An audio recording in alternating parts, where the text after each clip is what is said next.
Bon, c'est l'épisode. Bonjour, Malvosiens, Malvosiennes. J'ai réussi à le dire, c'est l'épisode 13. Donc on est 5. Il y a Stéphane. 6 avec moi. Il y a Stéphane, il y a Laurent, il y a Yann, il y a Fabien et Serge. J'ai l'impression que ça va être un numéro assez spécial. Vu comment ça s'est passé avant d'appuyer sur enregistrement. Donc plus léger cette fois, parce qu'on a besoin d'être léger aussi. Donc il y a des blagues dont je ne prends pas la responsabilité, qui seront coupées au montage si elles sont too much. Pas du tout, me dit-il. Mais je ne sais pas pourquoi il n'est pas rassurant, Serge, qui est à ma gauche là. Stéphane avait quelque chose à nous raconter, mais une histoire. Mais ça peut attendre encore un petit peu. Tu veux attendre encore un peu? Ouais, je vais attendre. Ok, bah il y a Serge. Il veut donner la parole. Grand prince, magnifique. On te reconnaît bien là. Bravo, chapeau bas. Merci. Monsieur, bravo. Serge, petite, ce que tu veux. Merci pour le micro. Alors, je m'appelle Serge, je suis à Malvaux, voilà quoi. Je suis un petit alcoolique, mais bon, à part ça, je suis bien. Bah oui. Alors, je vais vous raconter une petite histoire, en fait. C'est l'histoire d'une petite fille qui a 7 ans.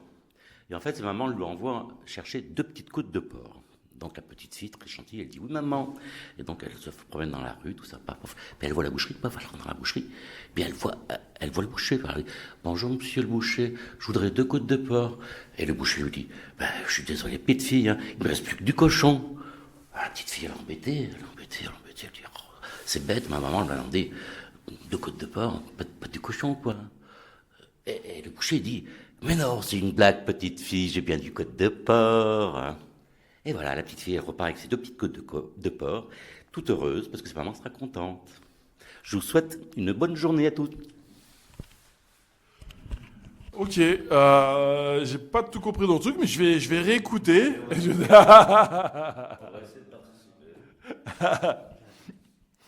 participer. Non, les graveleuses, on avait dit non. Les graveleuses, c'est off. Oh, d'accord. Quand on mettra, voilà. J'ai réfléchi. C'est qui est derrière la radio à écouter. C'est ça, par respect et tout. Tu veux nous raconter, alors c'est pas une blague, mais ce qui t'est arrivé? Non, ouais, c'est une petite histoire. C'est une petite histoire. C'est en fait là, je suis au centre de Malvaux pour une cure. Là, ça va faire ma 7e semaine. Je me sens très bien et malheureusement, entre-temps, mon chien il s'est sauvé.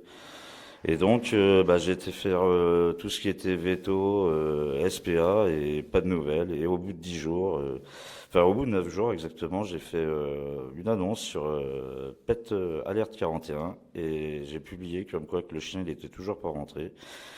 Et après, sur ce message, au bout de 24 heures, j'ai eu un message d'une petite dame qui a dit qu'il l'avait aperçu entre Millancé et la Ferté-Bardé. Et après, il y a une personne qui a pu le récupérer à la suite. Alors donc maintenant, il est sain et sauf et rentré en pleine santé. Voilà la petite histoire. Merci à vous tous.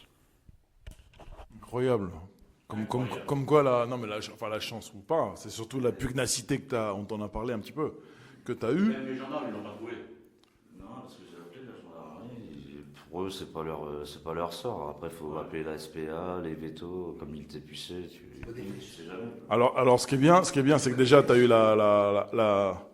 l'ai cherché.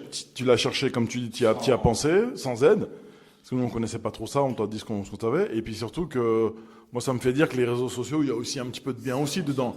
Il y a des gens qui te pourrissent la vie. Y compris le groupe, Et puis, Pet Alert 41. Pet Alert 41, d'accord. Un groupe sur Facebook. Ok, pour ceux qui sont du 41, voilà, si vous avez un animal qui disparaît.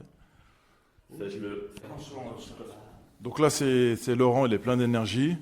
Et puis, Laurent pense à tenir le micro bien comme ça. Tiens, tu voulais nous dire des trucs. Oui, bonjour, je m'appelle Laurent, donc je suis arrivé depuis peu à Malvaux. J'ai rencontré des gens très sympas, où je m'entends super bien, que ce soit patient et acteur de l'établissement. Donc voilà, je viens juste d'arriver, donc pour l'instant, c'est le début de l'aventure. Sinon, aujourd'hui, un temps plutôt mitigé, pas pluvieux mais agréable. Puis voilà, je vais voir mon fils, bien sûr, prochainement, après des mois de séparation. Je vais enfin pouvoir voir mon fils ce week-end. Et j'espère que je passe un bon week-end de Pâques. Et je passe le micro à Yann. On va passer le micro à Yann, très bien, non, mais énergique et tout. Donc tu vas être le monsieur météo, préviens-nous, hein. Tu vas être le monsieur météo du centre pendant plusieurs mois, dis-nous, parce que Laurent est en CTR, donc il est là pour plusieurs mois. On va l'appeler la grenouille météo, tu sais. Yann, tu avais envie de dire quelque chose? Bonjour à tous. Écoutez, moi c'est simple, je reste au sein du groupe, mais tout en changeant d'étage, puisque je rentre en CTR depuis exactement hier. Donc voilà, je suis toujours parmi l'équipe, mais dans une autre ambiance. Voilà. Bravo. Ok, nouveau venu au CTR, l'État en SMR, une nouvelle aventure. On fera tout pour ce que toi, ça soit différent. Et puis toi, de toute façon, tu le rendras différent d'avant. Là, c'est Fabien qui veut nous dire un petit mot. Tiens, Fabien. Bonjour à tous, voilà, c'est Fabien. Je suis entré à Malvaux et ça fait presque c'est ma 4e semaine. Du coup, ça se passe bien. Voilà, je m'entends avec tout le monde. Voilà. Là, hier, j'ai vu l'assistante sociale, elle m'a proposé de rentrer en CTR. J'aurais changé de région. Je vais voir comment ça va se passer. Voir comment. Ouais, je vais dire oui, on va rentrer en CTR et puis retrouver du travail et repartir à zéro. Voilà. Ok. Alors, le CDR, plus précisément, elle t'en a parlé, ok? Parce que nous, on ne propose pas aux gens de rentrer en CTR. On leur dit que ça existe, c'est le même truc, ça serait, tu vois. Il n'y a pas d'automatisme, tu vois. On s'est posé la question, on ne donne pas, ça ne veut pas dire qu'on ne prendra pas, on ne sait pas ça. Mais il n'y a pas d'automatisme et il n'y a pas de, oui, on le connaît, donc on le prend en priorité avec quelqu'un de l'extérieur, parce qu'on n'a pas le droit de faire ça vis-à-vis de l'ARS, ministère de la Santé. On étudie les dossiers. Donc, toi, si ça t'intéresse, tu montes un dossier. On pourra t'aider via le médecin, entre autres. Et puis après, il y a une commission de préadmission. On te reçoit. Donc là, comme tu es dans les locaux, c'est beaucoup plus facile. Mais où tu verras dans le désordre le directeur, la cadre éducative avec un éduc, les médecins, la psychologue, l'assistante sociale. Et après, on se réunit et on décide, on dit oui ou non. La réponse est assez rapide. En 2-3 jours, les gens ont la réponse pour pas qu'ils attendent. Soit pour qu'ils déjà ils commencent à se préparer pour venir ici, soit pour déjà commencer à envoyer dans d'autres endroits. Mais voilà. En tout cas, le CTR, faut que tu aies un dossier, faut que tu aies un ou en tout cas un gros objectif. Tu vois, faut pas que ce soit juste oui, je veux m'en sortir, je veux sortir de l'addiction. Ça sera pas assez pour nous. Tu vois, faut que tu travailles le truc. Ne serait-ce que pour être dans la préadmission, mais après tout, pourquoi pas. Laurent, il voulait repréciser des choses par rapport à l'histoire de son chien qu'il a heureusement retrouvé. Stéphane, pardon, qu'il a heureusement retrouvé. Donc voilà.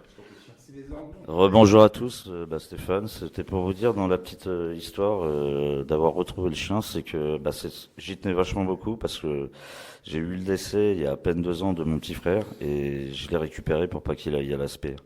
Alors c'est donc pour pas que déjà que je le récupère à la SPA parce que je n'ai pas été capable de m'en occuper.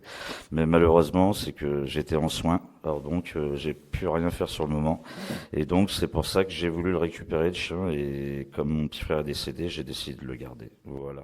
Je vous remercie à tous. On est content pour toi, pour le chien, pour ton frangin et tout. C'est incroyable cette histoire. Mais encore une fois, j'insiste, c'est ce qui était pas étonnant parce que je te connais pas. Mais au cas où tu le savais pas, on voyait que tu étais concentré sur le truc. Et puis ce que j'ai bien aimé, c'est un petit truc, mais moi je suis sensible à ça. C'est que tu devais venir à la radio la dernière fois, et qu'un matin tu t'es excusé. Tout le monde ne fait pas ça. Il est venu, il a dit John, excuse-moi et tout. Et je dis attends, je comprends bien, le truc c'est plus important.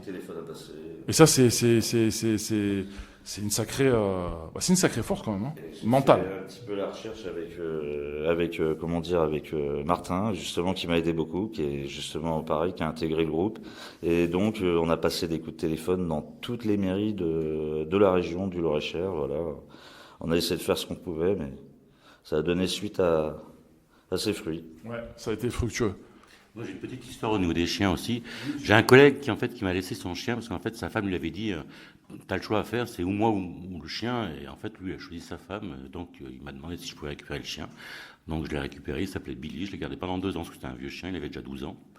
Et en fait, ce chien, il avait peur de l'orage, mais vraiment peur panique, quoi. Et moi, à l'époque, j'avais un bistrot, et ce con, quand il faisait de l'orage, en fait, il ouvrait les portes du bistrot, il rentrait dans le frigo, et il me ruinait toutes les bouteilles. Voilà. En fait, je suis quand même assez content de l'avoir regardé, parce que, en fait, lui, il a choisi sa femme, mais 5 ans après, il a divorcé. Je lui dis, toi, ton chien ne serait pas parti. Et voilà. Ouais. Merci, Les Philippe. chiens sont fidèles. Ouais, c'est vrai. T'as des... Ouais, mais je te crois. T'as des animaux... J'avais un labrador golden que j'avais offert à mon fils et comme je me suis séparé de sa maman, je me suis séparé du chien en même temps que la maman. T'as fait 2 divorces. Non, j'ai fait 2 divorces. Non, mon fils a gardé son chien tout simplement, voilà. Moi, j'aimerais, en parlant de chien, après mon hospitalisation, je vais dire comme ça, j'aimerais reprendre un Terre-Neuve. Mais dans un futur lointain. Comme j'ai le micro, je vais me permettre aussi également une chose que j'ai oubliée. Même si on va se voir ce week-end, je voudrais en profiter de passer le bonjour à mes 2 gosses, le grand et le petit. Donc, mes enfants, je vous aime, c'est papa. À ce week-end. Bisous, je vous aime. Alors là, sans le savoir, tu me mets pression parce qu'on est mercredi. T'as dit à ce week-end, donc ça veut dire qu'il faut que je prépare tout avant samedi. Là, tu m'as mis une pression, là, je suis obligé, c'est ça, je suis obligé. Non, mais t'inquiète. Non, mais c'est bien parce que tu me... Non, mais c'est bien. C'est pas en direct, hein. Non, mais c'est le truc, c'est que... Mais il n'y a pas de mal, c'est que moi, souvent, je faisais ça le week-end quand je bossais ou alors je fais un truc. Et là, c'est bon, mais je vais faire ça vendredi, t'inquiète pas. Par contre, ce que j'aime bien, ce qui est bien, c'est que je taquine évidemment, mais Laurent a choisi des noms très faciles à reconnaître pour ses enfants. C'est le grand et le petit. Dis-moi le grand, dis-moi le petit. On est d'ailleurs en off là, parce que des fois on met pause, on était parti sur l'importance des animaux. Attends, parle pas, on t'entend pas. C'est une blague aussi? Non, j'avais un vrai animal quand j'étais petit, que j'avais récupéré en Espagne, alors il parlait qu'espagnol. Et en fait, c'était une perruche. Et je l'avais eue toute petite. Elle était bébé encore, elle n'était pas sevrée, quoi. Et donc, on la ramène en France, et puis donc, on la met dans la cage, comme tous les oiseaux, quoi. Elle voulait toujours sortir, et elle essayait de sortir et tout. Alors, un jour, j'ouvre la cage, quoi. Et hop, elle sort, elle se balade dans la maison, tout super. Je dis, putain, c'est cool et tout. Elle venait là, on l'appelait Pépito, c'est tout bon. C'était Pépita, mais on l'appelait Pépito. Et tous les soirs, elle rentrait dans sa cage. Elle sortait, elle rentrait, elle sortait. Super cool. Elle déjeunait avec nous. Café au lait, tout. Elle mangeait, elle adorait manger le poulet. Voilà, elle adorait le poulet. Et elle se mettait dans les cheveux de ma sœur, qui avait des grands cheveux comme ça, puis elle se mettait là. Et puis elle passait derrière le cou, hop, et elle ressortait de l'autre côté. Ah, c'était rigolo. Et puis mon père était chauve, donc quand elle se posait sur son crâne, elle glissait toujours, poum, elle tombait. Et un jour, putain, elle se sauvait pas, elle était apprivoisée, c'est un oiseau formidable. Et on laissait les fenêtres ouvertes, et elle partait pas, elle restait dans la maison, quoi. Et un jour, j'étais sur le balcon, et puis donc elle vient de se poser sur mon épaule, tout ça. Et puis ma mère était là. Et ma mère, elle voit l'oiseau arriver vers elle, et puis elle a peur, elle fait un grand geste. Et la perruche, elle a eu peur, et elle est partie. Puis nous, on la voyait voler. On était au 6e étage. Puis en face de chez nous, il y avait un parc avec un arbre. Et on la voit, elle se pose sur l'arbre. Qu'est-ce qu'on fait avec mon frère, ni nous deux? J'avais quoi, 8-10 ans. On descend, on va vers l'arbre. Et on l'appelle, elle est venue. On est remonté à la maison, 6e étage, nickel et tout.